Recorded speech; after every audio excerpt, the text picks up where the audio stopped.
पुण्यामध्ये पोलिसांनी rave party उधळली। रेव पार्टी उधळली। पुण्यातील उच्चभ्रू सोसायटी असलेल्या खराडी भागामध्ये ही धाड टाकण्यात आली असून यामध्ये एकनाथ खडसेंचे जावई प्रांजल खेवलकर यांचाही समावेश होता। पोलिसांनी धाड टाकून खेवलकर यांच्यासह 3 महिला आणि 2 पुरुषांना अटक केली। या कारवाईने राजकीय वर्तुळात आरोप प्रत्यारोपांना उधाण आलंय। पुण्यात रेव पार्टीवर धाड, खडसेंचा जावई अटकेत।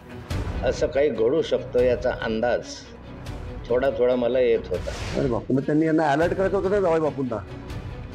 त्यांनी त्यांना सांगायचं होतं की बाबा तुमचा असं सांभाळा। एकनाथराव खडसे 2 दिवसापासून सरकारवर तुटून पडलेला आहे, त्याची किंमत ते मोजतात। रेव पार्टीवरून आरोप प्रत्यारोपांना धार। आता तर खडसेंना तोंड दाखवायला जागा नाही। अख्खा भारतीय जनता पक्ष म्हणजेच रेव पार्टी आहे। म्हणजे आले देवाजीच्या मनात ते कोणाचे चालेल। विरोधकांचा गिरीश महाजनांवर निशाणा। गिरीश महाजन नावाचा हा जो सांड आहे हा मोकाट सुटले। कुणीही विरोधात बोलला तर त्याच्यासाठी हा इशारा असेल, चुप बैठो नाही तो रेड करा। आपण असं आधीच कोणावर तरी आक्षेप घ्यायचा की जसं की जावयांना कडेवर घेतलं आणि त्यांना कोणीतरी ठेवलं की ते असं कसं काय कोणी म्हणू शकतो। पुण्यातील खराडी परिसरात एका उच्चभ्रू गेस्ट हाऊसवर सुरू असलेल्या हाय प्रोफाईल रेव पार्टीवर पुणे पोलिसांनी शनिवारी मध्यरात्री छापा टाकला। या पार्टी दरम्यान पोलिसांनी गांजा आणि कोकेन सदृश्य पदार्थ, दारूच्या बाटल्या आणि हुक्का जप्त केलाय।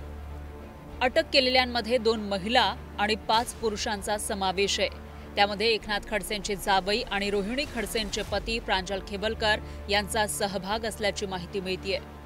गोपनीय माहिती जी प्राप्त झालेली आहे त्या प्राप्त माहितीच्या आधारे शहरातल्या एका आयटीचं वातावरण असणाऱ्या भागामध्ये उच्चभ्रू वस्तीमध्ये एक रेड करण्यात आलेली आहे आणि तिथं जी ड्रग पार्टी चालू होती त्या ड्रग पार्टीमध्ये साधारणपणे 3:30 वाजताच्या दरम्यान केलेल्या रेडमध्ये काही आरोपी हे आपल्या ताब्यात घेण्यात आलेले आहेत। अटकेत असलेल्या 7 जणांनी या पार्टी आधी 2 पार्टी केल्याचीही माहिती आहे। काल रात्री नेमकं काय घडलं ते बघूयात। खराडीला जाण्यापूर्वी कल्याणीनगरमधील पबमध्ये एक पार्टी करण्यात आली। कल्याणीनगरमधील पब रात्री 1:30 वाजता बंद झाल्यावर दुसरी पार्टी मुंडवा भागात असलेल्या पंचतारांकित हॉटेलमध्ये झाली। पंचतारांकित हॉटेलमध्ये पहाटे 3 वाजेपर्यंतच पार्टीला परवानगी होती। त्यानंतर आफ्टर पार्टी करण्यासाठी स्टेबर्ड या गेस्ट हाऊसमध्ये एक सूट बुक करण्यात आला होता। ही पार्टी सुरू असताना 3:30 ते 4च्या सुमारास पुणे पोलिसांच्या गुन्हे शाखेनं रेड टाकली। यावेळी उपस्थित 7 जणांना ताब्यात घेण्यात आलं।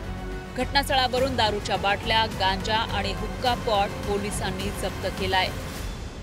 यामध्ये जवळपास 2.7 ग्रॅमचा कोकेन सदृश्य पदार्थ, त्याचबरोबर 70 ग्रॅम गांजा सदृश्य पदार्थ, त्याचबरोबर 10 मोबाईल, 2 चारचाकी वाहने, हुक्का पॉटचा सेट, दारूच्या बाटल्या, बिअरच्या बाटल्या, हुक्क्याचे जे काही फ्लेवर असतात ते फ्लेवर, अशा प्रकारच्या गोष्टी त्या ठिकाणावरून आढळून आलेल्या आहेत। पुण्यात झालेल्या या कारवाईनंतर विशेषतः त्यामध्ये खडसेंच्या जावयाचं नाव आल्यानंतर राजकीय वर्तुळात पडसाद उमटले नसते तरच नवल। अशी काहीतरी कारवाई होणार असं वक्तव्य करून खडसेंनी या कारवाईवरून प्रश्नचिन्ह उपस्थित केलंय। गेल्या काही दिवसामध्ये जे वातावरण सुरू आहे त्या वातावरणानुसार असं काही घडू शकतं याचा अंदाज थोडा थोडा मला येत होता की असं होऊ शकतं। कारण काही जण अत्यंत अडचणीमध्ये याच्यामध्ये आहे आणि त्या आता अंतिम टप्प्यामध्ये येण्यास बेतात। अरे बापू, मग त्यांनी यांना अलर्ट करायचं होतं ना जावई बापूंना। त्यांनी त्यांना सांगायचं होतं की बाबा तुमचा असं सांभाळा, असं काय असं होण्याची शक्यता आहे। मला वाटतं या गोष्टीला कुठे अर्थ नाहीये। जे झालंय ते आपण मान्य केलं पाहिजे आणि ठीक आहे, तपासाचा भाग आहे हा। कोणी चूक केली असेल तर तिच्या गळ्यात पडेल। मला असं वाटतं की नेहमी असंच बोलणं की काही झालं की यांनी केलं, काही झालं की त्यांनी केलं, काही झालं की हे षड्यंत्र आहे। मला वाटतं प्रत्येक वेळेला असं षड्यंत्र आपल्याशी कसं काय होतंय। खडसेंच्या जावयावरील कारवाईवरून विरोधकांनी सरकारवर जोरदार निशाणा साधला तर सत्ताधाऱ्यांनी खडसेंना जोरदार टोले लगावले। एकनाथराव खडसे 2 दिवसापासून सरकारवर तुटून पडलेले आहे. त्याची किंमत ते मोजतात, त्याचं कुटुंब मोजतात. रेव पार्ट्या कोणाच्या होतात? आमचे आमदार आणि खासदार, मी परत सांगतो,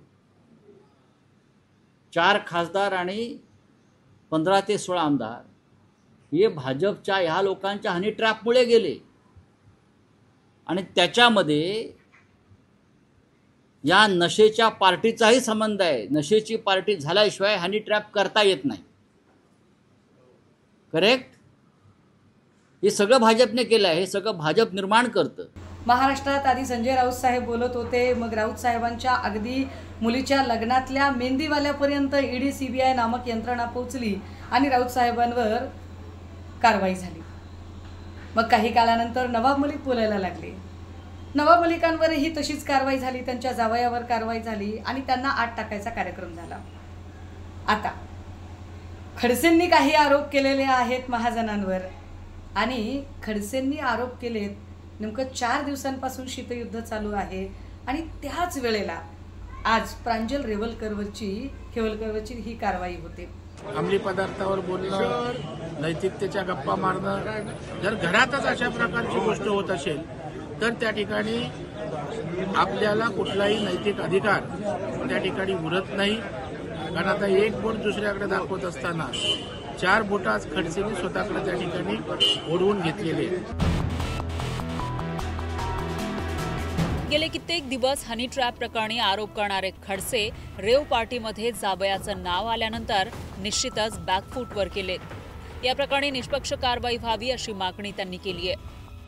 ती खरी रेव पार्टी असेल आणि त्या रेव पार्टीमध्ये आमचे जावई जर त्या ठिकाणी गुन्हेगार असतील तर मी त्यांचं समर्थन करणार नाही. पण पोलीस यंत्रणेने या ठिकाणी प्रामाणिकपणे तपास करावा अशी अपेक्षा आहे. कारण बऱ्याचदा असं होतं की पोलीस काहीही करू शकतात, ही भावना जनमानसामध्ये आहे. त्या संदर्भामध्ये नीट फॉरेन्सिक लॅबचे रिपोर्ट आले पाहिजे, ब्लड रिपोर्ट आले पाहिजे आणि सर्व रिपोर्ट आल्यानंतर याच्यावर अधिक भाष्य करता येईल. एकूणच पुण्यातील या रेव पार्टीनं राजकीय विश्वात एकच खळबळ उडवली आहे. पुढचे काही दिवस यावरून सत्ताधारी आणि विरोधकांमध्ये आरोप प्रत्यारोपांचा कलगीतुरा रंगणार इतकं नक्की. अभिजित पोतेसह ब्युरो रिपोर्ट, न्यूज 18 लोकमत.